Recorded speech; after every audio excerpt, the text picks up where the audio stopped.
My name's Jack Stephen. I am what's known as an A&R man. I'm probably one of the last of a dying breed. I have my own record label in London. I have it distributed through Universal.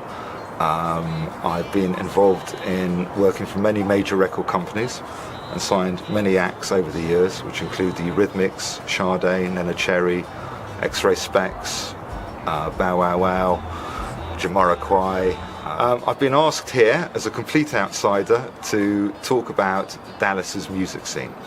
I have to stress that I am here on vacation, and I'm spending a lot of time in Dallas because I have a girlfriend here who I've fallen in love with at my grand old age of 53. I've been going out and looking at acts and looking at different kind of venues and sort of trying to get into the scene here.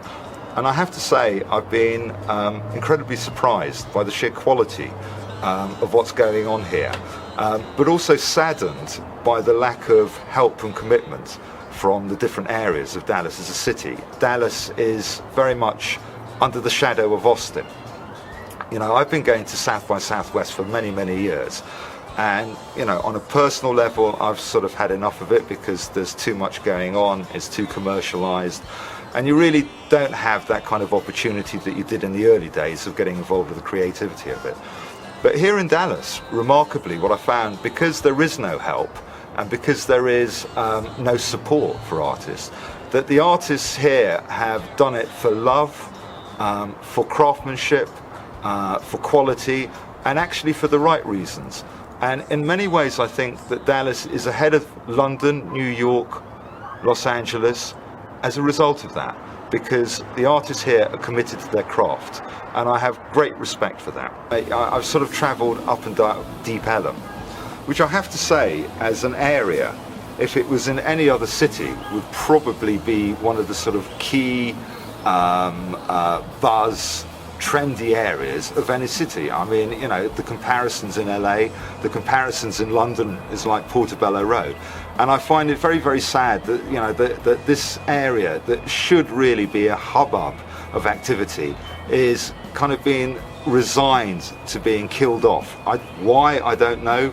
Who by, I don't know, but there's a wonderful history there. I mean, you know, we in London have heard of Trees, we've heard of what Kurt Cobain did at Trees. I mean, this is a great piece of history. I believe that if Dallas and the musicians in Dallas and everybody involved in music has the strength of character and the perseverance to basically work against the grain, then I believe that there will be an amazing musical movement of great talent, and talent that will come through and last a long period of time.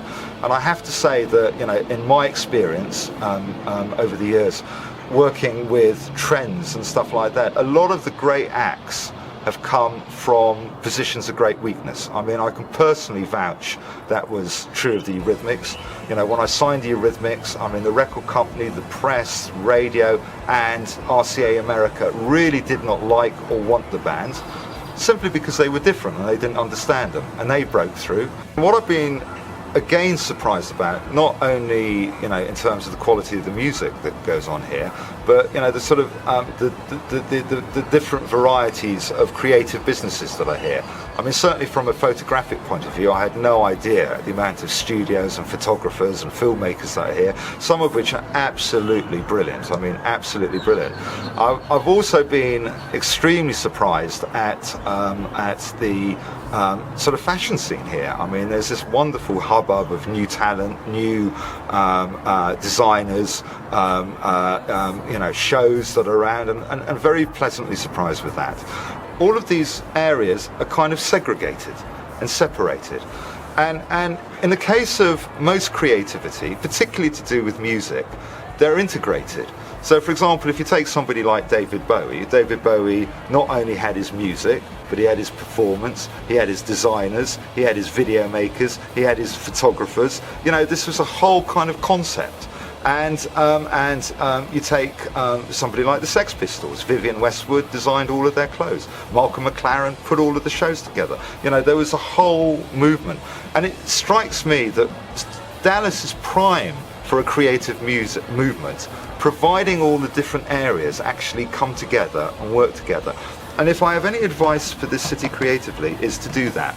All I can do is urge the talent people in Dallas to try and get together and keep working and working and working, because the lack of support should give you the strength and the insight to be creative in a way that will keep you there for a long period of time.